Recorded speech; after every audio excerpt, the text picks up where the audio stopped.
Auzubillahiminash-shaytanir-rajim. Bismillahir-rahmanir-rahim. Assalamu alaikum. The topic we are going to discuss today is the transition probability for a constant perturbation. Previously हमने time dependent perturbation theory के बारे में पढ़ा था और आज हम देखेंगे और उसको हमने क्लोज किया था ट्रांजिशन प्रोबेबिलिटी पे जाके। ट्रांजिशन प्रोबेबिलिटी क्या होती है कि किसी एक स्टेट से अनपर्टर्ब्ड स्टेट से किसी दूसरी अनपर्टर्ब्ड स्टेट में किसी भी पार्टिकल के मूव करने की चांसेस क्या है, इसको हम ट्रांजिशन प्रोबेबिलिटी कहते हैं। तो आज हम देखेंगे कि अगर कहीं पर कोई कांस्टेंट परटर्बेशन है तो उसकी वजह से ये जो ट्रांजिशन प्रोबेबिलिटी है ये कैसी होती है। तो स्टार्ट करते हैं।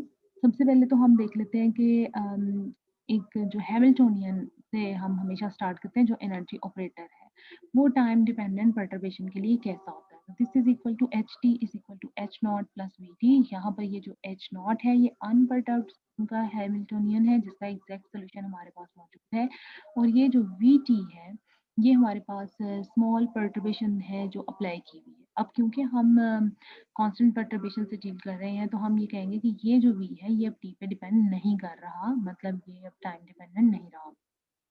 तो जो हमारे पास प्रोबेबिलिटी की इक्वेशन है it will take the form PIF is equal to minus iota over H cut 0 to t psi F v t psi i exponential iota omega F I t prime और d t prime और सारे का square आ जाएगा। यानी वो जो पहले वाला था हमारे पास जो फर्स्ट फैक्टर था इसका वो इसमें से अब जीरो हो गया। अब ये क्योंकि हम परटर्बेशन को टाइम इंडिपेंडेंट ले रहे हैं यानी हम कह रहे हैं कि ये कांस्टेंट परटर्बेशन है, जितना मर्जी टाइम गुजरता रहे ये सेम रहेगी। तो ये जो हमारे पास इक्वेशन है ये किस तरह हो जाएगी, क्योंकि this v is not time dependent now तो ये हमारे पास इंटेग्रल से बाहर आ जाएगी टर्म। तो अब अगर हम सारे को देखें तो माइनस आयोटा ओवर इसका स्क्वायर होके बाहर आ गया, साथ में ये वाली जो टर्म है ये इंटेग्रल से बाहर आ गई, जबकि 0 टू t जो लिमिट है और ये जो डेरिवेटिव या इंटेग्रल जो है ये सिर्फ अप्लाई हो रहा है exponential iota omega F I t prime पर। जब हम इस इंटेग्रल को सॉल्व करते हैं और लिमिट्स अप्लाई करते हैं तो हमारे पास ये इस फॉर्म में कुछ आंसर आ जाता है ई iota omega F I T minus ये टी को जीरो पुट किया तो जीरो आ गया और ये सारे का स्क्वायर और ये iota omega F I factor जो नीचे आएगा ये इंटेग्रल के साथ आता है, मतलब इस एक्सपोनेंशियल के साथ सॉरी आता है। इंटेग्रल की इंटीग्रेशन का ये रूल होता है कि आप अगर एक्सपोनेंशियल की कर रहे हैं इंटीग्रेशन तो आप जो भी ये आपका जो वेरिएबल है इसके साथ का जो फैक्टर होता है वो आपके पास डिनोमिनेटर में आ जाता है। अच्छा जी, अब क्योंकि ये आयोटा स्क्वायर माइनस वन के बराबर था तो ये इक्वेशन में one by iota H cut हो गया है, माइनस के साथ कैंसिल आउट हो गया है। अब ये सारी टर्म बाहर आ गई और इस टर्म ये जो इक्वेशन है इसको हम इक्वेशन नंबर 3 का नाम दे रहे हैं जिसमें हमारे पास इस फॉर्म में आ गई है। अब ये जो क्वांटिटी है exponential iota omega F I T minus one over omega F I square ये हमारे पास एक आइडेंटिटी की फॉर्म बन जाती है, एक खास फॉर्म, मतलब हमारे पास फॉर्मूलाज है मुख्तलिफ, उस फॉर्म में ये चले गई है exponential iota theta minus one का स्क्वायर की फॉर्म में ये जो है। तो इसको हम कैसे सॉल्व करते हैं, इसका जो सोल्यूशन होता है इस ट्रिग्नोमेट्रिक रिलेशन की फॉर्म में आता है that is equal to 4 sine square theta by 2। तो हम इस में जो ये डिनोमिनेटर में चीज़ आई हुई है exponential iota omega F I T minus one इसकी जगह पे 4 sine square theta by 2 put कर देते हैं, सॉरी न्यूमिनेटर में इसको हम पुट करेंगे। तो देखते हैं अब उसके बाद हमारे पास क्या रिजल्ट बनेगा। जब हम इसको इसमें पुट कर देते हैं तो हमारे पास जो सोल्यूशन बनता है उस इक्वेशन का that is equal to 4 omega F psi F we psi I और square over H cut square omega F I square sine square omega F I T over 2 बन जाता है। यहाँ पर अगर हम अब इस प्रोबेबिलिटी को देखें तो we can draw a graph check the behaviour of this particle या दिस ट्रांजिशन प्रोबेबिलिटी। तो एक्स एक्सिस पर हमारे पास ओमेगा एफ आई है जिसकी की value e F minus E i by 2 के बराबर है। वाई एक्सिस पर हमारे पास टाइम है और हम आमतौर पर ये ग्राफ ले रहे हैं 4t square over pi square H cut square के दरमियान में।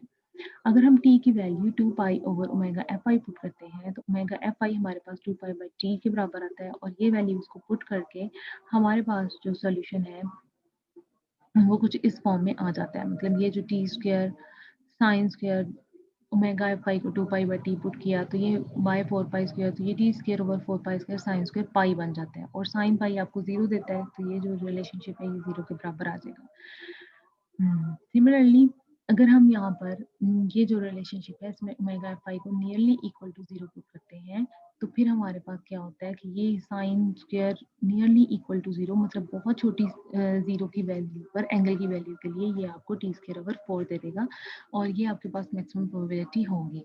लेकिन अगर आप इसको बिल्कुल पुट कर देंगे तो प्रोबेबिलिटी वहाँ पर 0 रहेगी। हम इसको बिल्कुल 0 नहीं कह रहे हैं, हम कह रहे हैं कि नियरली इक्वल टू 0 है।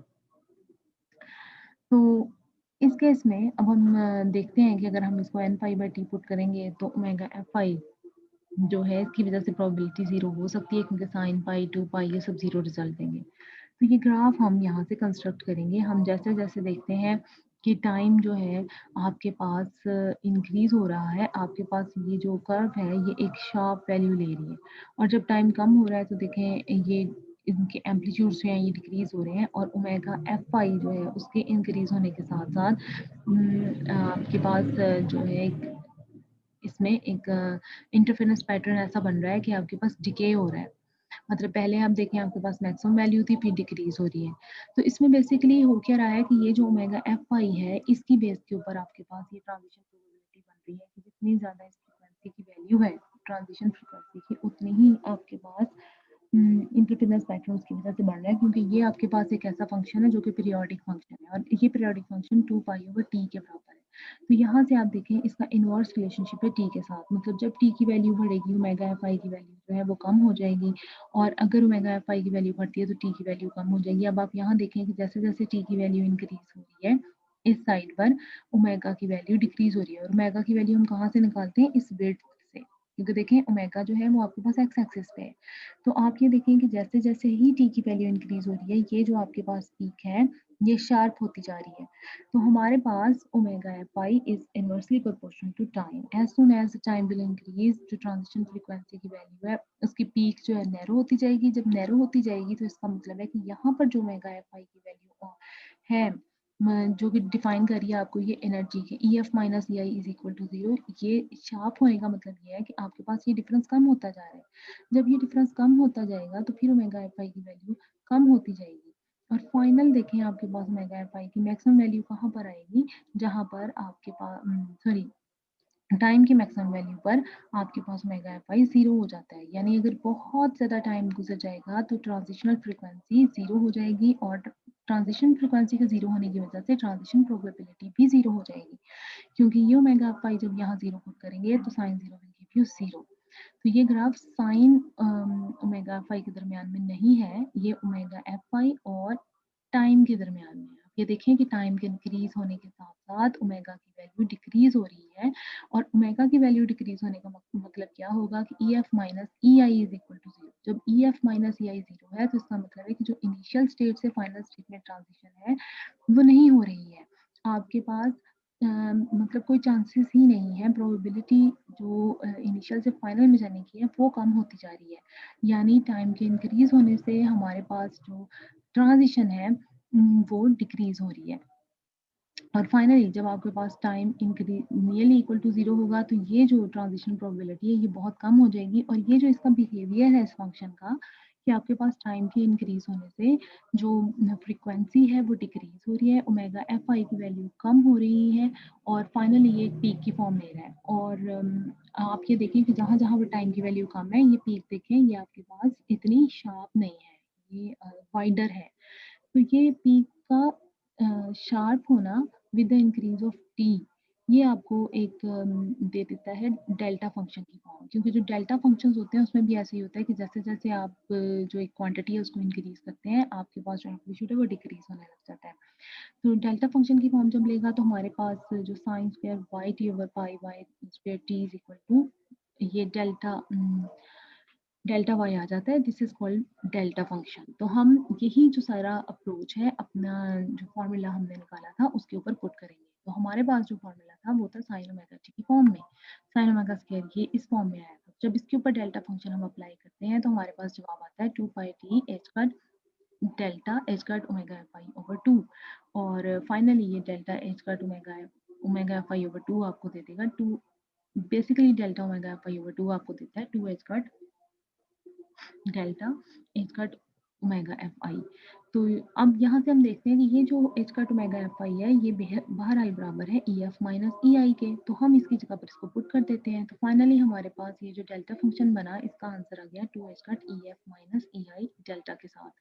तो अब हम देखते हैं कि जो हमारे पास ट्रांजिशन प्रोबेबिलिटी है वो किस फॉर्म में आ जाएगी। वो आपके पास आएगी जी 2 pi T over H cut, जो पिछला रिलेशन आपके पास था इक्वेशन नंबर 4 में, उसके बाद psi F we psi i square जो कि टाइम इंडिपेंडेंट है, और उसके बाद delta E F minus E i, जो कि आपको बता रहा है कि आपके पास ये जो प्रोबेबिलिटी है ये डिपेंडेंट है कि इनिशियल से फाइनल स्टेट में जाने के चांसेस क्या है उसके ऊपर। और अगर ये डेल्टा की वैल्यू बहुत कम होगी तो फिर प्रोबेबिलिटी जो है आपके पास कांस्टेंट वैल्यू इख्तियार कर लेगी। यहाँ से हमारे पास जो हमें नेक्स्ट चीज़ मालूम करनी है that is transition rate. Transition rate क्या होता है कि कितनी ट्रांजिशन प्रोबेबिलिटी है पर यूनिट टाइम, मतलब इनिशियल अनपर्टर्ब्ड स्टेट से फाइनल अनपर्टर्ब्ड स्टेट में जाने के कितने चांसेस हैं विद रिस्पेक्ट टू टाइम, कितने टाइम में ये पॉसिबल होगा।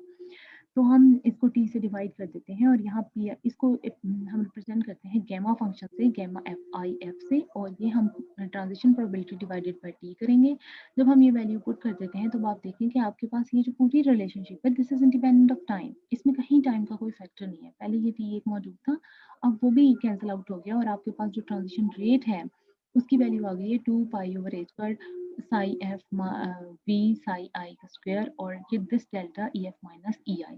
तो ये रिलेशनशिप आपको ये बता रहा है कि now your transition is independent of time. आपके पास अगर टाइम बहुत ज़्यादा इंक्रीज कर गया है, लेट्स से कि बहुत लंबा टाइम गुजर गया है, आपने बहुत लॉन्ग वेट कर लिया है, तो फिर इनिशियल से फाइनल स्टेट में जाने के जो चांसेस हैं वो जीरो हो जाएंगे और आपके पास ट्रांजिशन रेट जो है वो ई आई और ई एफ पे डिपेंड करता है। और ये बहरहाल आपके पास एनर्जी कंजर्वेशन ट्रांजिशन की एक फॉर्म आती है। यानी इस फॉर्म में क्या होता है कि ना तो सिस्टम कहीं से कोई एनर्जी लेता है ना सिस्टम किसी को कोई एनर्जी देता है। जैसे एक्साइटेशन का फिनोमेना होता है कि अगर आपके पास जो कोई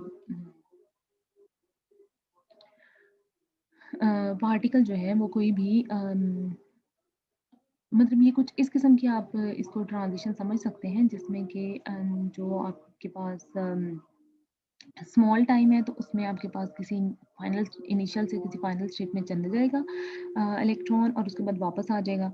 और लेकिन जब ज़्यादा लंबा टाइम गुजर जाता है एनर्जी को लिए हुए तो फिर ये नहीं पॉसिबल होता कि अगर आपके पास एक पार्टिकल किसी हायर स्टेट में चला गया तो वो वापस आए, या अगर एक किसी इनिशियल स्टेट में तो वो किसी हायर स्टेट में जाए। तो टाइम डिपेंडेंस उसकी ख़त्म हो जाती है जैसे ही टाइम जो है वो गुजर जाता है, या लंबे टाइम के बाद या इंटरवल अगर बहुत ज़्यादा हो जाता है तो फिर ट्रांजिशन जो है वो ऐसे नहीं होती है। आपके पास एनर्जी जो है वो कंजर्व रहती है सिस्टम के अंदर। आमतौर पर जो न्यूट्रॉन और प्रोटॉन हर वक्त न्यूक्लियस में चेंज होते रहते हैं कि न्यूट्रॉन प्रोटॉन में चेंज होता रहता है और प्रोटॉन न्यूट्रॉन में चेंज होता रहता है।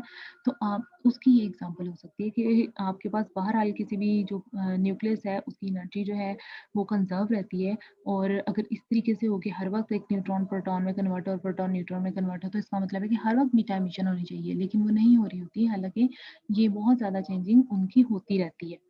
तो यहाँ पर एनर्जी कंजर्वेशन उनकी आ रही होती है क्योंकि ये जो ट्रांजिशंस हैं इसमें कोई एनर्जी रिलीज नहीं हो रही होती, ना कोई एनर्जी एब्जॉर्ब हो रही होती है, बल्कि ये एक मतलब उनमें एक बिहेवियर है कि बात बात न्यूट्रॉन जो है वो प्रोटॉन में कन्वर्ट हो गया, प्रोटॉन न्यूट्रॉन में कन्वर्ट हो गया, और हर वक्त उनमें एनर्जी जो शेल्स हैं उनका डिफरेंस होता है।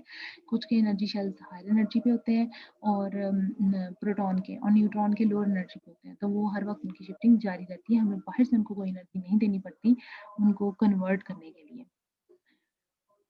तो फाइनल स्टेज में आपकी जो ट्रांजिशन है उसको अब हम देख लेते हैं कि into a continuum final state जो टोटली ट्रांजिशन रेट है this is associated to the transition from initial state to final state. अब जो डेंसिटी ऑफ फाइनल स्टेट है वो आपके पास क्या होती है, this is the number of energy states per unit energy interval के। एक एनर्जी इंटरवल में कितनी नंबर ऑफ एनर्जी स्टेट्स हैं इसको हम कहते हैं डेंसिटी। जैसे एक आप नंबर डेंसिटी पढ़ते हैं या वॉल्यूम डेंसिटी पढ़ते हैं कि पर यूनिट वॉल्यूम कितने चार्जेस हैं वो चार्ज की वॉल्यूम डेंसिटी हो जाती है। यहाँ हम एनर्जी स्टेट की डेंसिटी देख रहे हैं तो पर यूनिट इंटरवल एनर्जी कितनी नंबर ऑफ एनर्जी स्टेट्स आपके पास मौजूद हैं। तो अगर आप अब number of final states within the interval E F to E F plus T F निकालना चाहे तो वो आपके पास आएगा rho E F D E F. Rho E F इसमें number of density of final states है और डी ई एफ इसमें वो जो है जो चेंज इन इंटरवल है। तो अब फाइनली टोटल ट्रांजिशन रेट को हम WIF से रिप्रेजेंट करेंगे और वो आपके पास बराबर आएगा ट्रांजिशन रेट और साथ में आपके पास total number of final states आएंगी in the interval EF to EF plus PF। तो PIF by T rho EF DEF आ गया और जब आप PIF की वैल्यू पुट करते हैं तो आपके पास कुछ इस फॉर्म में आ गई और इसके नतीजे में आपके पास डेल्टा EF माइनस EI आ जाएगा। ये डेल्टा EF माइनस EI और रो EF और DEF आपके पास आपको क्या बना देगा कि आपके पास अगर ये डेल्टा फंक्शन है और ये DX फंक्शन है और ये X फंक्शन है तो ये कैंसिल आउट हो जाएगा और आपको मिलेगा A वाला फंक्शन। ये आपके पास एक मैथमेटिकल फॉर्मूला होता है जिसके अकॉर्डिंगली जब इसके साथ डेल्टा फंक्शन मौजूद होगा तो आपको फाइनली FA आ जाएगा। तो आप finally WIF is equal to 2 pi over H cut और ये आपके पास प्रोबेबिलिटी आ गई psi f b psi i square और यहाँ पर इस सारे इंटेग्रल के नतीजे में आपको मिलेगा density of energy in initial state. यानी आपके पास अगर बहुत देर आप इंतज़ार करेंगे तो आपके पास जो टोटल ट्रांजिशन रेट है ये कांस्टेंट हो जाएगा। ये मतलब आपके पास डिपेंड करेगा इनिशियल एनर्जी पर। इसको हम कहते हैं फर्मी बोल्ट्जमैन, जो कि हमें वही बिहेवियर बता रहा है कि if time has past long time has past तो आपके पास कोई ट्रांजिशन नहीं होगी किसी इनिशियल स्टेट से किसी फाइनल स्टेट में, ना तो एनर्जी एब्जॉर्ब होगी ना एनर्जी रिलीज होगी और जो सिस्टम है अंडर द कांस्टेंट परटर्बेशन एक ही स्टेट में रहेगा। आज के लिए हमारा यही इतना ही काफ़ी है लेक्चर और इंशाल्लाह ताला नेक्स्ट हम फिर नेक्स्ट लेक्चर में डिस्कस करेंगे प्रोबेबिलिटी फॉर हार्मोनिक परटर्बेशन।